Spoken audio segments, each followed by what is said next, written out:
Hari ini kita akan ambil topik membangun hubungan orang tua dan anak.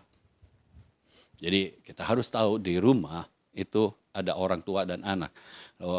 Kemarin kita sudah sampaikan suami istri. Saya percaya kalau suami istri memakai kekuatan Tuhan, maka standar firman itu akan dicapai.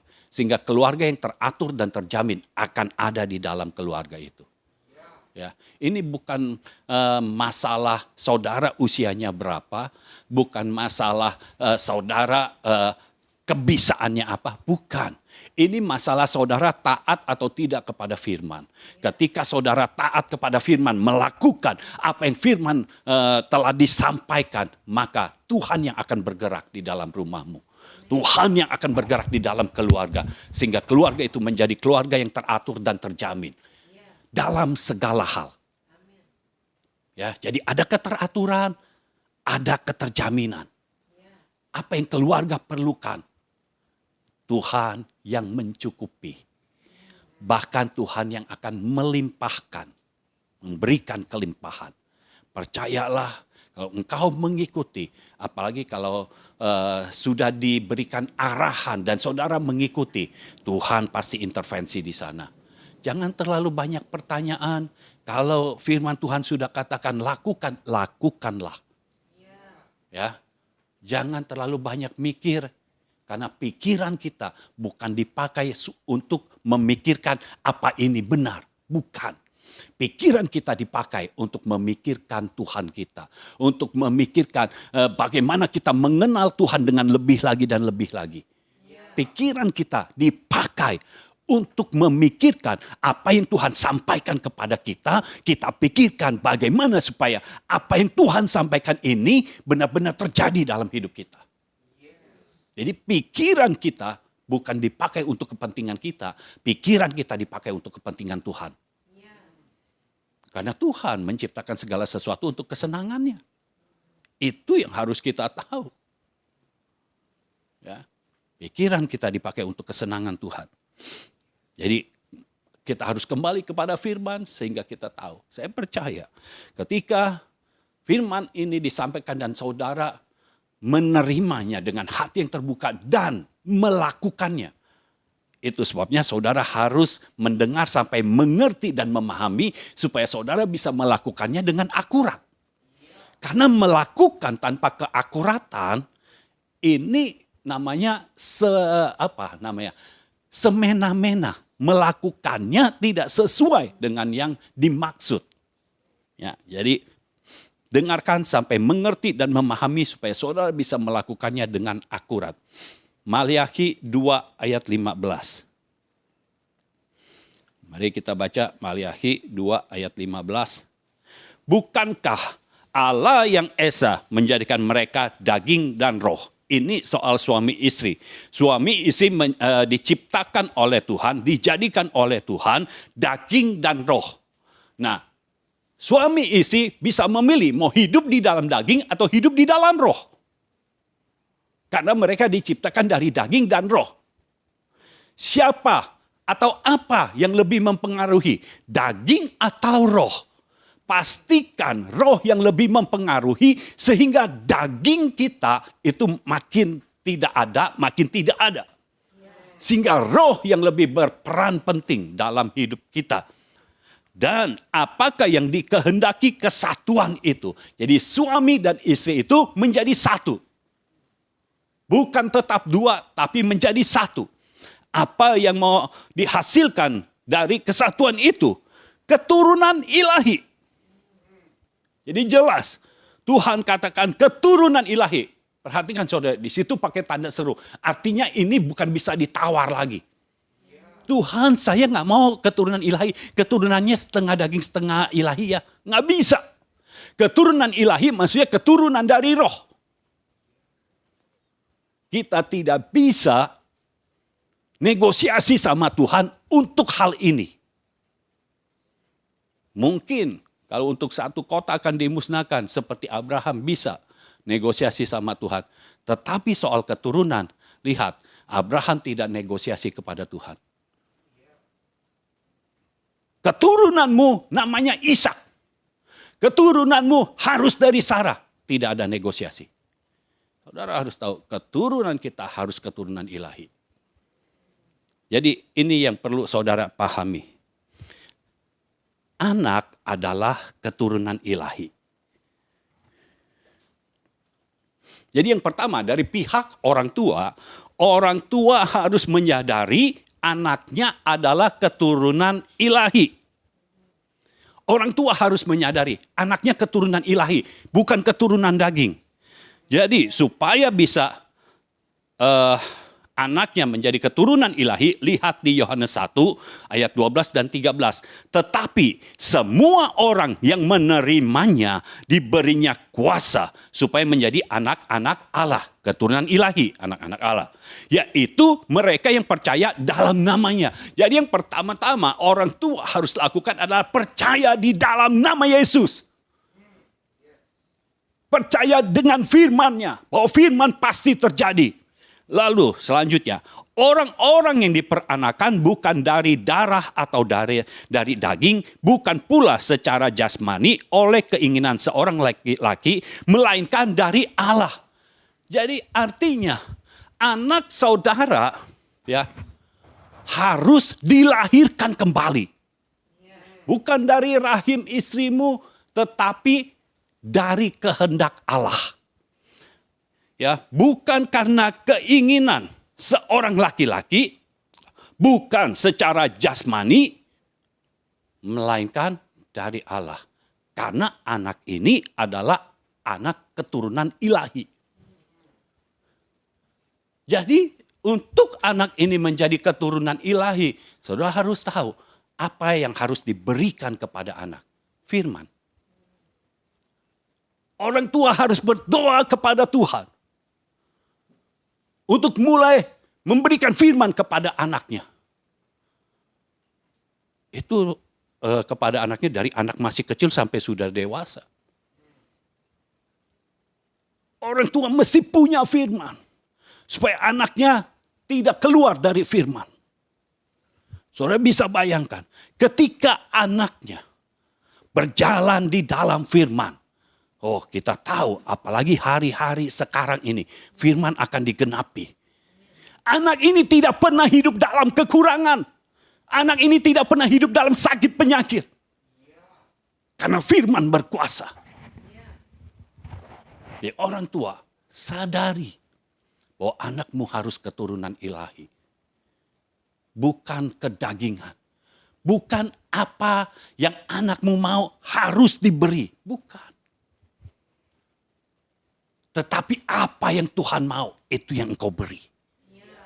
Makanya mesbah doa keluarga, itu menjadi sarana untuk para orang tua bisa memberikan firman kepada anaknya.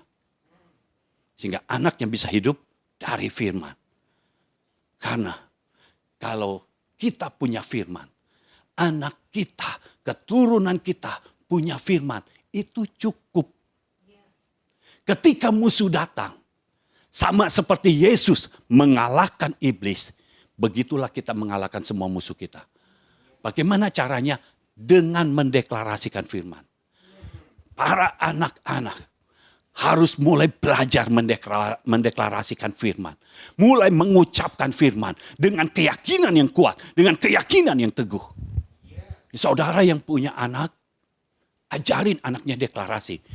Untuk bisa mengajar anak mendeklarasikan firman, orang tua harus bisa mendeklarasikan firman terlebih dahulu. Benar?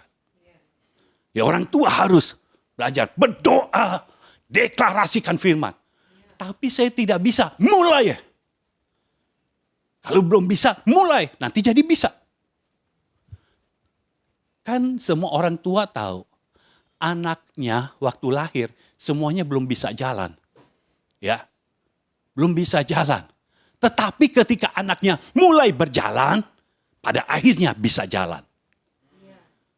Saudara kan tidak membiarkan anak saudara yang tidak bisa jalan, ya, karena usianya masih belia banget, dibiarkan tidak bisa jalan. Ketika anak mulai belajar jalan, saudara nggak kasih. Itu sampai besar nggak bisa jalan itu. mau jalan nggak dikasih. Jangan, nanti jatuh. Tuhan sudah mendesain seorang anak punya tulang yang empuk. Enggak kayak kita yang sudah besar, yang sudah dewasa, tulangnya keras. Anak itu tulangnya masih empuk. Itu sebabnya waktu jalan, belajar jalan jatuh, enggak kenapa-napa. Karena tulangnya masih empuk. Enggak ada yang patah tulang. Tulangnya masih empuk. Tuhan sudah mendesain. Tuhan kita itu pencipta yang luar biasa, ajaib. Didesain sedemikian rupa. Kalau jatuh, nangis. Biarin. Artinya anakmu sehat. Jatuh, sakit, nangis. Sehat. Kalau jatuh, dia nggak nangis, dia ketawa terbahak-bahak. Nah saudara mesti lihat. Ini kenapa tertawa terbahak-bahak? Harusnya nangis. Ya. Jangan kalau anak nangis, saudara langsung, aduh panik. Duh anak nangis. Anak mau apa aja dikasih. Lagi pilek, mau es krim, mau es krim. Kalau nggak ada es krim, saya nangis nih. Anak bisa ancam orang tuanya. Saudara, kalau anak saudara bisa mengancam saudara sebagai orang tua, hati-hati, kesian masa depan anaknya. Ya, karena kalau mengancam orang tua itu wakil Tuhan di rumah. Artinya mengancam siapa? Mengancam yang mengutus ya. Jadi saudara harus tanamkan di dalam hati anak-anak. Tidak boleh mengancam-ngancam orang tua. Orang tua harus punya wibawa. Ya. Jangan semua keinginan anak dipenuhi. Karena keinginannya itu masih keinginan daging. Saudara yang sudah dewasa, saudara tahu keinginan roh. Saudara tahu keinginan Tuhan. Berikan sesuai dengan keinginan Tuhan. Ya, bukan berarti saudara langsung, waduh, arogan. Tiap kali anak mau apa? Nggak boleh. Anak mau apa? Nggak boleh. Nanti anak berpikir, kalau sama orang tua mah nggak boleh terus. Nanti dia jadi mau apa-apa nggak berani ngomong. Saudara mesti bisa menjelaskan kepada anak. Kenapa? Kalau anak lagi pilek, minta es krim nggak dikasih. Ya. Pertama, dengan makan es krim, pileknya tidak akan sembuh-sembuh. Yang kedua, bisa timbul penyakit baru yaitu batuk. Yang ketiga, es krim mahal. Jadi, harus diberitahu. Daripada beli es krim, mendingan kita beli buat makan nasi. Sampaikan kepada anak. Walaupun anak masih kecil, anak mesti mengerti. Apalagi kalau anaknya sudah dewasa. Ya. Jadi dari pihak orang tua harus menyadari penuh bahwa anaknya adalah keturunan ilahi. Lalu dari anak harus menyadari bahwa dirinya adalah keturunan ilahi. Jadi saudara harus tahu saudara adalah keturunan ilahi. Semua di sini kan adalah anak. Ya. Saudara anak, saudara keturunan ilahi. Keturunan ilahi artinya saudara harus punya karakter, punya sikap sebagai anak-anak Allah. Seorang pangeran, anak kerajaan, itu punya karakter, punya sifat, punya sikap berbeda dengan rakyat biasa. Nah saudara sudah diangkat menjadi anak-anak kerajaan sorga. Jadi pastikan engkau tahu bahwa engkau adalah keturunan ilahi. Kalau engkau keturunan ilahi, engkau tidak akan mengancam orang tuamu. Pa, ma, kalau saya tidak diberikan motor, saya tidak akan pergi sekolah. Lah, nanti yang bodoh siapa? Kalau saya tidak dibelikan, saya tidak mau ngapa-ngapain. Nanti saudara jadi cupet. Yang rugi saudara sendiri. Bersikaplah sebagai keturunan ilahi. Kau tidak mengancam orang tuamu. Apa yang ada, yang sudah disediakan oleh orang tua, engkau tahu orang tua sudah berjerih lelah dari engkau masih di rahim seorang ibu. Saudara bayangkan, saudara tidak tahu apa-apa.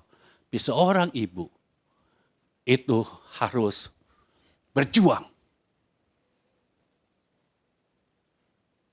Bisa bayangkan seorang ibu yang sudah menjaga bodinya, menjaga tubuhnya langsing.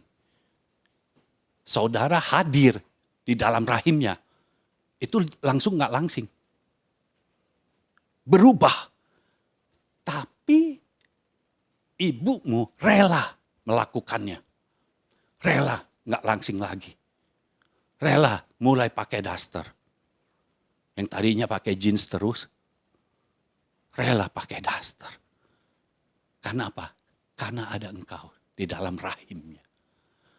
Dan itu bukan sehari 2 hari. 9 bulan. Plus 10 hari. Kira-kira segitu. Lalu untuk mengeluarkan saudara dari rahim. Itu bukan dibayar oleh uang aja. Bukan dibayar dengan uang aja. Karena untuk mengeluarkan saudara dari rahim kan perlu bayar dokter segala dengan uang. Tetapi itu taruhannya nyawa.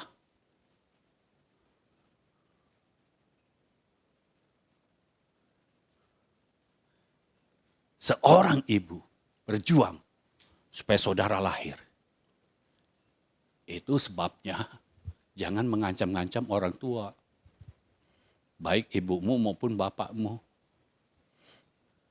Saudara harus tahu, bapakmu yang menjaga kandungan yang ada di ibumu itu supaya bertahan. Siapa yang mengurus ibumu ketika mengandung engkau? Bapakmu. Jadi jangan mengancam orang tua. Jangan menuntut kepada orang tua. Berikan saya baju baru. Kalau tahun baru saya mau pakai baju baru. Natal saya mau pakai baju baru. Setiap hari raya mau pakai baju baru. Apa-apaan. Sekolah kalau naik kelas, tas baru, sepatu baru. Apa-apaan. Kecuali kalau kakimu sudah berubah nomornya, boleh sepatu baru. Tapi kalau belum berubah, pakai sepatu itu. Jangan mengancam orang tua. Orang tua wakil Tuhan di muka bumi ini. Apapun karakter orang tuamu. Mungkin engkau pikir, karena anak zaman sekarang berpikir, orang tuanya itu ketinggalan zaman. Nggak bisa berpikir dengan baik. Apapun keberadaan orang tuamu. Mereka adalah wakil Tuhan di muka bumi ini. Karena melalui mereka lah engkau lahir. Itu sebabnya jangan mengancam, jangan menuntut, jangan memaksa. Bersikaplah sebagai anak-anak Allah, sebagai keturunan ilahi. Di dalam setiap doamu, doakan orang tuamu. Kalau engkau tahu orang tuamu mulai ada masalah, doakan supaya orang tuamu lepas dari masalah. Doakan, engkau agen perubahan. Agen perubahan maksudnya engkau mengubah yang tidak baik menjadi baik. Dan engkau ubahnya melalui deklarasi. Di dalam doamu. Mulai doakan orang tua. Anak-anak yang masih kecil yang belum mengerti, ajarkan mereka untuk doakan orang tua. Mereka harus tahu bahwa orang tua sudah diberikan wewenang oleh Tuhan untuk menjadi representasi Tuhan di rumah. Ya. Tapi orang tua saya beda keyakinannya. Kalau beda keyakinannya, engkau doakan supaya bisa satu DNA. Kau doakan, dan kalau ada kesempatan engkau katakan. Ya, Roh Kudus pasti akan menuntun engkau. Katakan kebenaran dari firman. Tapi jangan kurang ajar dengan orang tua. Ya. Karena orang tua kita dulu itu mungkin sekolahnya lulusan SD, SMP itu udah bagus saudara. SMA mungkin. Jarang yang kuliah kan orang zaman dulu. Karena kuliah itu mahal sekali kalau dulu. Kalau sekarang mahal juga sih. Tapi kan bukan saudara yang bayar, orang tua yang bayar. Mungkin mereka punya pikiran yang berbeda. Tetapi jangan melawan orang tua. Bisa menangkap saudara, para anak? Orang tua dan anak harus sama-sama menyadari bahwa anak ini adalah keturunan ilahi. Keturunan ilahi satu saat akan membuat kebangunan rohani. Anakmu satu saat akan membuat kebangunan rohani. Akan menjadi seorang revivalist, seorang reformer yang akan membawa Injil kerajaan dan akan berkata-kata kepada dunia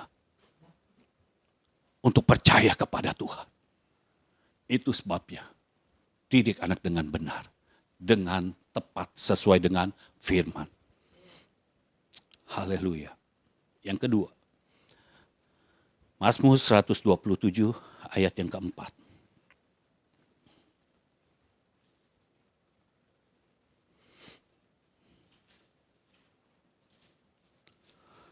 Mazmur 127 ayat yang keempat. Seperti anak-anak panah di tangan pahlawan.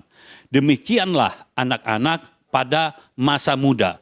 Berbahagialah orang yang telah membuat penuh tabung panahnya dengan semuanya itu. Ia tidak akan mendapat malu apabila ia berbicara dengan musuh-musuh di pintu gerbang. Jadi ini yang harus diketahui, anak muda seperti anak panah. Jadi kalau anak saudara sudah makin bertambah usianya dan menjadi anak muda ini seperti anak panah. Ya. Jadi orang tua harus tahu yang menjadi anak panah adalah anaknya. Jadi orang tua jadi apa? Jadi pahlawannya. Karena memang orang tua adalah pahlawan bagi anaknya. Anaknya bisa lahir karena orang tuanya. Lalu, anak harus mengerti bahwa dirinya adalah anak panah. Engkau bukan pahlawannya, engkau anak panahnya. Itu sebabnya anak panah dan pahlawan harus bisa bekerja sama. Harus bisa berkolaborasi. Anak panah tidak bisa melenturkan busur dan melempar pahlawan ke sasaran. Nggak bisa, terbalik kalau begitu. Pahlawan yang harus melenturkan busur, melepaskan anak panah kepada sasaran. Itu sebabnya orang tua harus punya hubungan dengan Tuhan. Supaya bisa mengarahkan anak. Nah Tuhan tahu. Banyak orang tua yang tidak bisa mendapatkan firman untuk anaknya. Itu sebabnya Tuhan membangkitkan Bapa rohani. Supaya apa? Apa yang tidak ada di dalam rumah, itu bisa dilengkapi dengan keberadaan seorang Bapa rohani. Sehingga anak-anak muda itu bisa diarahkan sesuai dengan firman. Tepat sasaran. Kita bukan memanah yang sasarannya di mana, anak panahnya kemana, meleset terus. Tetapi kita adalah pahlawan. Pahlawan yang bisa memanah. Jadi kita bisa memanah dengan tepat. Nah anak panah tidak bisa ketika dilesatkan, sasarannya di sono, mau dilesatkan anak panahnya, dia melengkung. Nggak mau ke sono aja. Melengkung. Jangan. Engkau harus punya kerendahan hati untuk mau dilesatkan. Karena begini, saudara. Anak muda sekarang banyak yang berpikir orang tuanya itu nggak ngerti apa-apa. Anak muda sekarang kan, nggak belajar aja soal online. Dia bisa online. Orang tua belajar udah lama nggak bisa-bisa. Beda. Otaknya memang beda. Otak zaman dulu sama otak zaman sekarang beda. Kan makanannya juga beda. Dulu waktu saya kecil, makannya nasi putih yang dikepel-kepel. Dapat 3 nasi, puji Tuhan. Tapi itu jarang sekali. Tapi anak sekarang, mana ada makan nasi yang dikepel-kepel? Nggak ada. Mungkin boleh coba ya. Para orang tua bikin lagi nasi dikepel-kepel. Jadi tahu rasanya.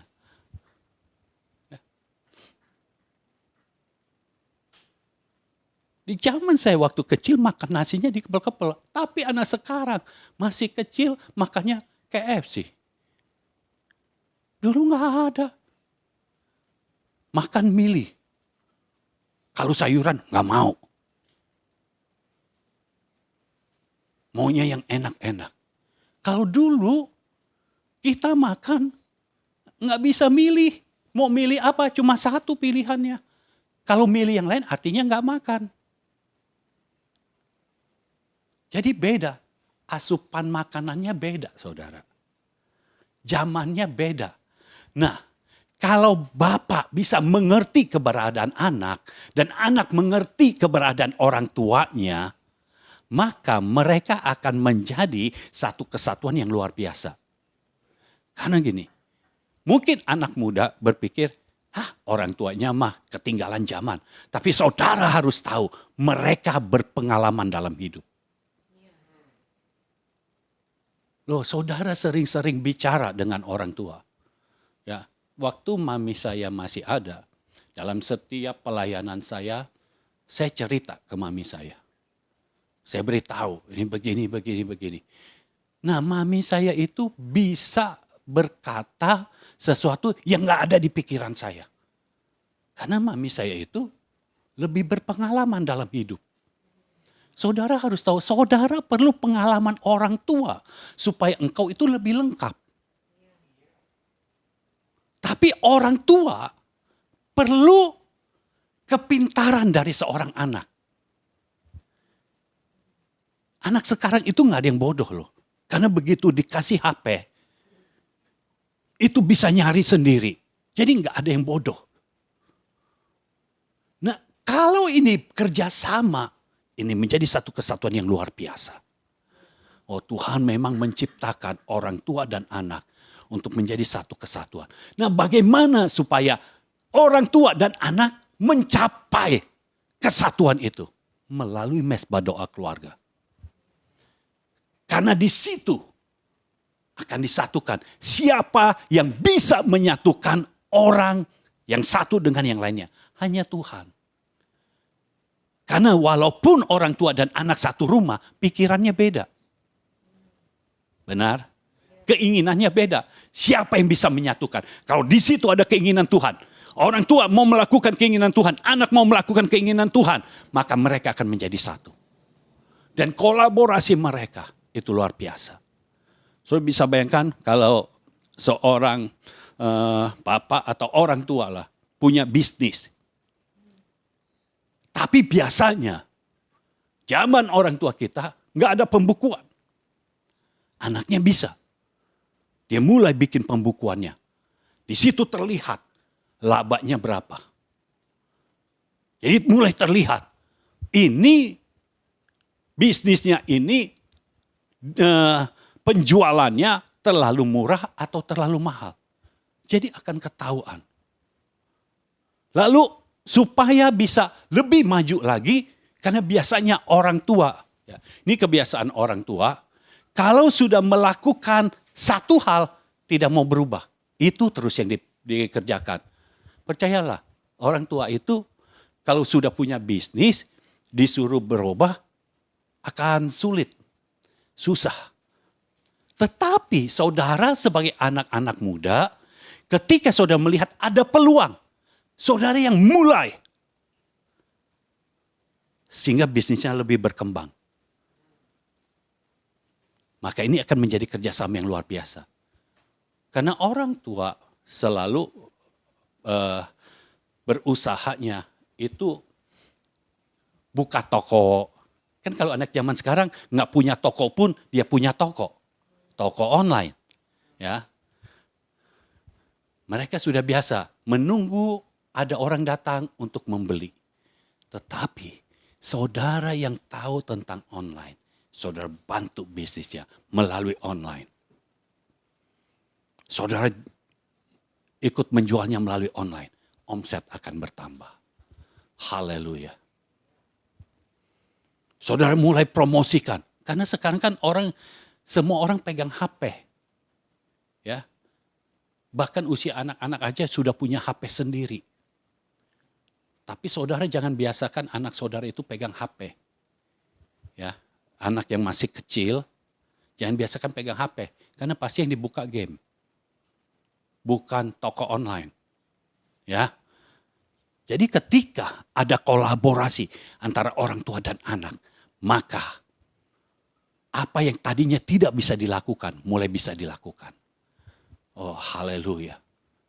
Saya berharap saudara menyadari ini sehingga keuangan saudara meningkat tajam. Ketika meningkat tajam, maka saudara bisa mengembangkan lagi. Mau usaha apa lagi? Tuhan akan memberikan hikmat dan akal budi sehingga kita bisa melakukannya. Karena kalau kita mau melakukannya untuk kemuliaan bagi nama Tuhan, usaha kita pun akan diberkati Tuhan. Ya. Lanjut. Sekarang yang ketiga. Efesus 6 ayat 1 sampai 3.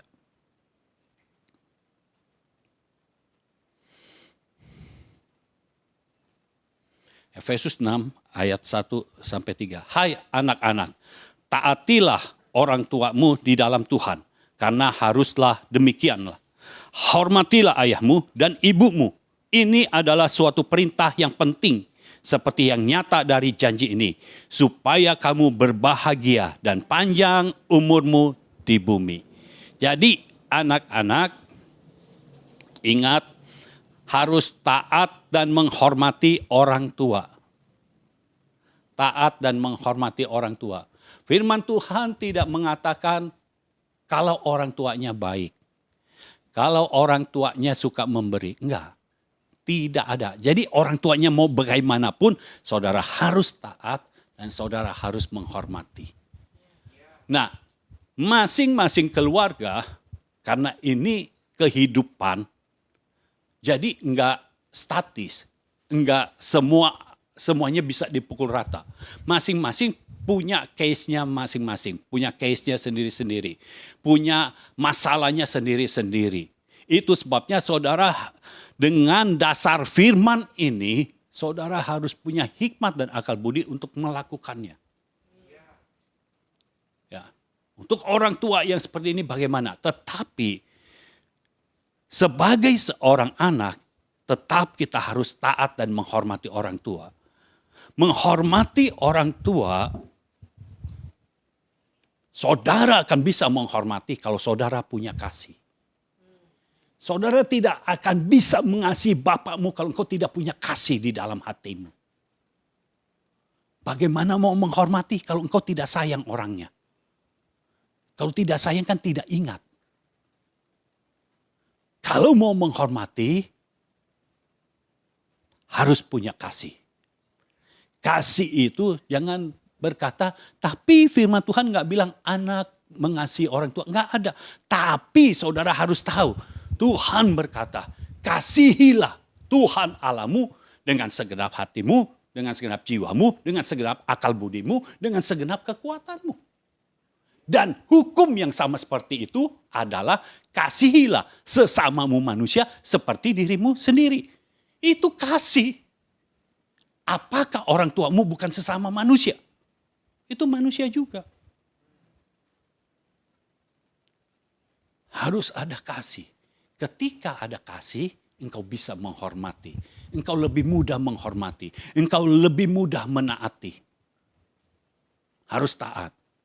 Taat artinya saudara mendengar sampai mengerti dan memahami, dan saudara melakukannya. Melakukannya dengan akurat. Kalau saudara diminta beli garam, dengarkan dengan baik-baik sampai mengerti dan memahami. Oh ya, garam. Jadi ketika saudara beli, itu garam. Jangan sampai di rumah jadinya micin. Itu beda. Lakukan dengan akurat. Harus ada kasih untuk bisa menghormati orang tua. Lalu tandanya apa? Cirinya apa? Kalau anak itu menghormati orang tua. Pemberian. Ya. Pemberian. Oke, saudara yang punya anak, ajar anak itu memberi kepada orang tua. Tapi anaknya masih kecil, ajar untuk memberi kepada orang tua. Kalau sudah dewasa, kan sudah mengerti sendiri. Kalau engkau mengasihi orang tuamu, kalau engkau menghormati orang tuamu, beri. Tapi saya kan uangnya nggak ada. Saya belum kerja. Kalau saudara belum kerja, saudara dikasih uang jajan nggak? Uang jajan itu jangan dihabiskan semuanya. Sisihkan. Sisihkan. Jadi ketika orang tua ulang tahun, atau ada Natal, ada hari raya, saudara bisa memberi. Tidak banyak, tidak apa-apa. Karena memang adanya segitu. Tetapi pemberianmu adalah bukti bahwa engkau mengasihi. Engkau menghormati. Kayak anak itu harus diajar untuk memberi. Ya, ajar untuk bisa memberi kepada orang tua. Jadi diberitahu anaknya, nah ini uangmu segini, segini, segini. Sekarang mami mau ulang tahun, kamu mau kasih apa? Ajar anak untuk memberi. Karena saudara harus tahu, ketika anak bisa memberi, artinya dia sedang membuka pintu sorga. Untuk dia menerima berkat dari Tuhan. Saudara jangan berpikir, sadis. Uangnya kan dari kita. Masa disuruh kasih ke kita lagi? Saudara harus tahu prinsip seorang anak. Kalau kita sudah memberi kepada anak, itu bukan uang kita lagi. Itu uangnya anak. Itu sebabnya anak harus diberi pengertian. Apa yang dia miliki bisa nggak diberikan kepada orang tua. Ajar anak untuk memberi. Karena kalau anak menghormati orang tua, firman Tuhan katakan tadi, supaya apa? Supaya kamu berbahagia dan panjang umurmu di bumi. Saudara, untuk saudara panjang umur bukan saudara ulang tahun. Saudara harus menghormati orang tua. Tuhan akan memberikan engkau umur yang panjang. Sejak zaman Nuh, Tuhan sudah berfirman. Usia manusia akan menjadi 120 tahun. Nah ketika saudara umurnya sudah 80 tahun, lalu saudara sakit-sakitan. Ini bukan yang dimaksud. Karena panjang umurnya ini adalah panjang umur di dalam berkat. Kalau saudara panjang umur di dalam berkat, artinya saudara tidak sakit-sakitan. Jadi saudara umur 80 masih kuat, masih sehat. Karena apa? Karena engkau menghormati orang tua. Dan tanah di mana engkau berpijak itu diberkati oleh Tuhan. Maksudnya apa? Setiap pekerjaan yang kita lakukan, Tuhan akan berkati. Karena apa? Karena kita melakukan firman, menghormati orang tua. Orang dunia saja tahu prinsip ini. Orang tua harus dihormati supaya apa? Supaya diberkati. Supaya panjang umur. Tapi kita terkadang orang yang sudah ada firman Tuhan di dalam Alkitab ini. Kita sulit menghormati orang tua. Rasa hormat harus ada di dalam rumah. Itu sebabnya para orang tua dengar. Kalau engkau mau anakmu hidup dalam berkat Tuhan. Anakmu hidup panjang umur dan tidak sakit. Ajari untuk anak-anakmu menghormati orang tua. Harus ada rasa hormat di dalam rumah. Kalau rasa hormat ada di dalam rumah, ketika mereka datang ke gereja, maka di gereja akan ada rasa hormat juga. Setiap orang tahu bisa menghormati yang lainnya. Tidak sewenang-wenang, tidak egois. Menghormati orang tua, apapun yang terjadi, lakukan. Tapi orang tuaku bawel, terserah. Doakan supaya orang tuamu tidak bawel. Jangan dimarahin. Doakan, deklarasikan. Saya sudah memberikan ilmunya. Deklarasikan. Karena firman kalau dideklarasikan baru terjadi. Jangan saudara menunggu firman aja. Mulut saudara buat apa? Karena Tuhan berkata bahwa firman-Nya itu ditaruh di dalam mulutmu. Tujuannya apa? Supaya engkau berkata-kata. Ketika engkau berkata-kata, baru Tuhan akan bekerja. Lalu, poin yang keempat. Orang tua harus mendidik anak-anak di dalam ajaran dan nasihat Tuhan. Orang tua harus mendidik anak-anak di dalam ajaran dan nasihat Tuhan. Efesus 6 ayat yang keempat.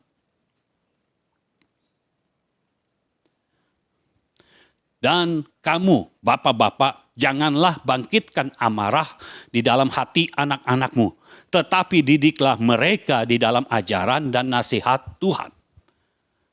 Nah, kita coba lihat di dalam Kolose yang sama seperti itu.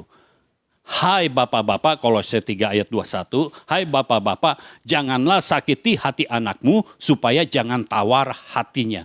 Ini maksudnya para bapak, jangan menyakiti hati anak, ya, supaya hatinya tidak tawar. Karena kalau seseorang hatinya sudah tawar, dia tidak memiliki kasih. Dia tidak akan memiliki rasa hormat. Itu sebabnya jangan sakiti hati anakmu. Jangan sakiti bukan berarti apa yang anakmu mau dikabulkan semua. Saudara tahu ada cerita. Seorang anak dari keluarga kaya, ya, ketika mau apa, orang tuanya itu selalu memberikan, selalu memberikan. Ketika disuruh kerja, dia tidak mau, dia mau tidur aja, tidak apa-apa. Yang penting anaknya bahagia. Demi anaknya bahagia. Tapi saudara, ketika anaknya ini dewasa, ternyata dia tidak bisa bekerja. Karena sudah biasa dimanja. Dia mau apa? Ada. Dia mau apa? Ada. Ketika usaha orang tuanya bangkrut, dia harus kerja. Semua perusahaan menolak dia. Karena ketika dites dia tidak bisa apa-apa. Lalu ketika di rumah, dia menyalahkan orang tuanya. Kenapa dulu waktu saya masih kecil, saya tidak bisa mengambil keputusan yang benar. Kenapa saya dibiarkan? Waktu saya tidak mau bekerja, kenapa saya dibiarkan? Ketika saya minta apapun juga, kenapa saya diberi? Kenapa tidak diberi tahu? Untuk mendapatkan itu saya harus mencari uangnya. Saya harus bekerja untuk mendapatkan itu. Kenapa semuanya diberikan sehingga sekarang saya tidak bisa bekerja? Saudara tahu, anak waktu kecil ketika tidak dididik dengan benar, mungkin saat itu dia akan ketawa. Dia akan senang. Dia akan bersukacita. Tetapi masa kecil itu hanya sebentar. Ketika dia sudah dewasa, itu masanya lebih panjang lagi. Bisa bayangkan ketika dia umur 20 tahun. Atau dia umur 22 tahun. Sudah di atas 21, sudah dewasa. dia harus bekerja tapi dia tidak bisa bekerja. Itu menuju sampai dia habiskan usianya di muka bumi ini, itu masih panjang. Kalau 120 tahun usianya, masih ada 100 tahun lagi saudara. Sedangkan masa anak-anak itu paling cuma 14 tahun. Tetapi kesananya panjang. Itu sebabnya saudara jangan pakai alasan supaya anak-anak itu bahagia, diturutin semuanya. Jangan. Tapi lakukan yang tepat. Ya, tidak semua yang diinginkan oleh anak itu dituruti oleh orang tua. Ya. Lalu sekarang Ibrani 12 ayat 9.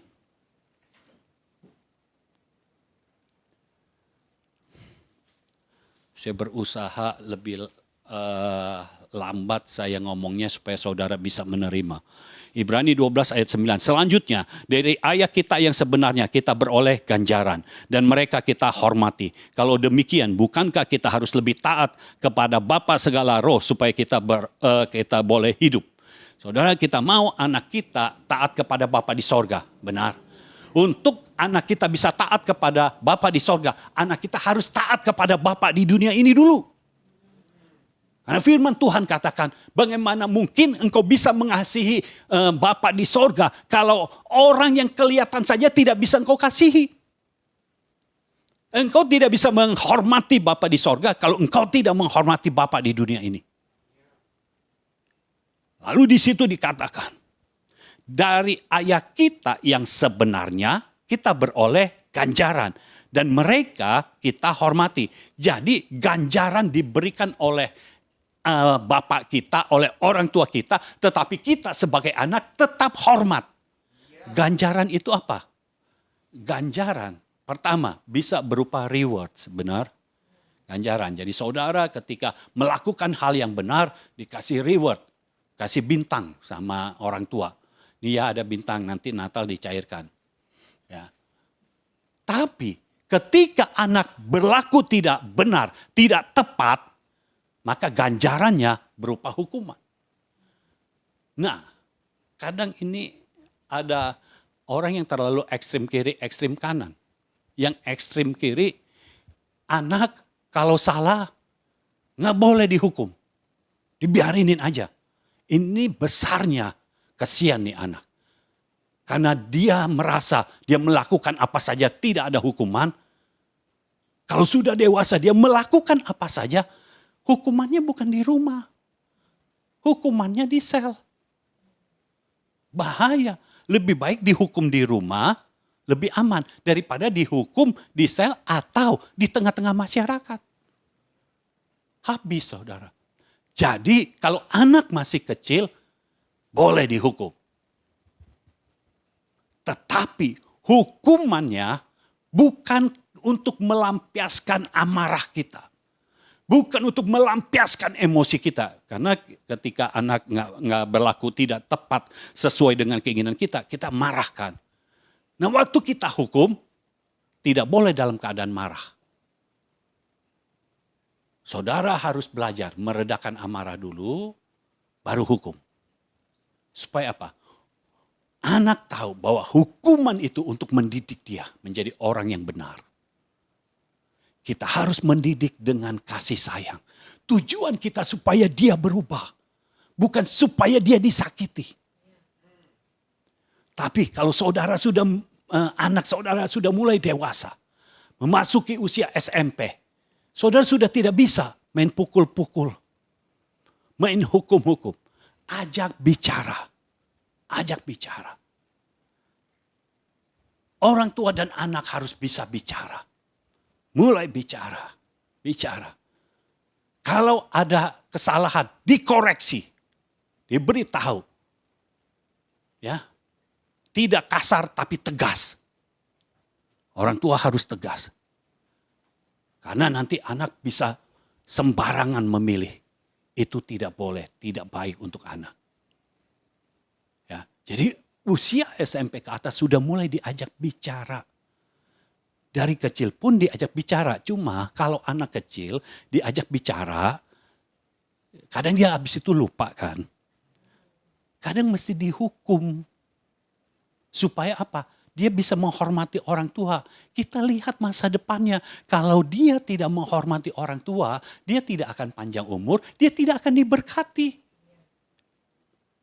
Saudara, saya sudah melihat berapa orang yang tidak menghormati orang tuanya. Itu benar-benar hidupnya itu susah, saudara. Dalam hal keuangan, sudah naik, tiba-tiba langsung turun. Turunnya lama.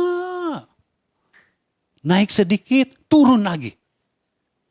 Itu seperti langit menjadi tembaga. Apa yang dia usahakan, berhasilnya sebentar, setelah itu terpuruk lagi. Orang tua mah sudah ke sorga. Tapi orang ini yang sudah bertambah dewasa, hidupnya susah terus. Saudara, kita tidak mau anak kita seperti itu kan. Ajar anak kita untuk menghormati orang tua. Supaya panjang umur dan diberkati. Semua orang yang menghormati orang tua, kelihatannya kerjanya susah, tapi setiap kali ada apa, Tuhan tolong, Tuhan tolong. Saudara akan melihat campur tangan Tuhan ketika saudara melakukannya.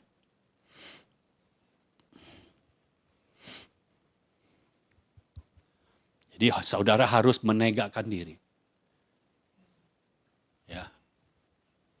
Kadang saya sama saudara juga saya harus tegakkan. Supaya saudara berubah. Saya harus menegakkan diri.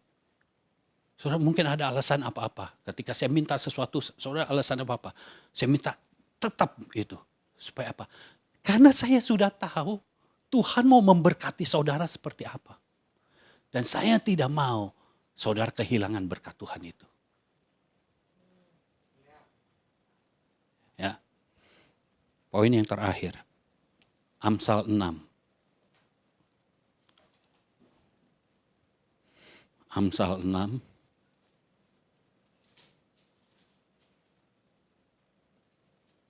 Ayat 20.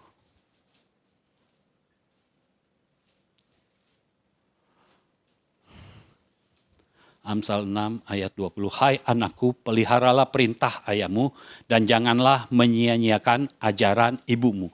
Tambatkanlah senantiasa semuanya itu pada hatimu. Kalungkanlah pada lehermu. Jadi maksudnya apa? Perintah ayah, ajaran ibu. Atau kalau kita kumpulkan, perintah dan ajaran orang tua kita itu harus senantiasa ada dalam hati kita. Jangan kita dengar bahasanya itu dengar dengan kuping kiri, keluar dari kuping kanan. Jangan seperti itu. Itu harus masuk ke dalam hati kita. Karena orang tua yang lebih berpengalaman itu bisa punya prinsip-prinsip kehidupan yang lebih kuat dari kita. Lalu kalungkan itu pada lehermu. Maksudnya apa? Jangan pernah dilupakan. Karena apa? Ya, ayat 23-nya. Karena perintah itu pelita dan ajaran itu cahaya dan teguran yang mendidik itu jalan kehidupan. Jadi yang harus diberikan adalah perintah, ajaran, teguran yang mendidik. Bukan teguran karena kita marah. Tapi teguran yang mendidik supaya anak kita berubah. Perintah itu pelita. Sehingga anak kita tidak akan berjalan di dalam kegelapan. Ajaran itu cahaya. Kalau cahaya itu ada, anak kita benar-benar tidak pernah akan berjalan di dalam kegelapan. Dan teguran yang mendidik itu jalan kehidupan. Dia tidak ada matinya. Karena yang dijalani adalah jalan kehidupan. Jadi anak harus memelihara perintah bapaknya dan jangan menyia-nyiakan ajaran ibunya. Atau anak harus memelihara perintah dan ajaran orang tuanya. Ya, sekali lagi, mungkin dengan beda generasi ini membuat jalan berpikir orang tua dan anak itu berbeda. Tetapi kalau saudara bisa menyatukannya, Tuhan akan memberkati dengan luar biasa. Karena di mana ada kesatuan, di situ Tuhan memerintahkan berkat. Dan kalau Tuhan yang memerintahkan, berkatnya tidak pernah sekedarnya. Pasti ini berkat yang besar. Tuhan memberkati saudara, Tuhan memberkati keluarga saudara, Tuhan memberkati rumah di mana saudara tinggal. Tuhan berkati dengan berkelimpahan. Kami bersyukur Tuhan untuk firman-Mu pada hari ini.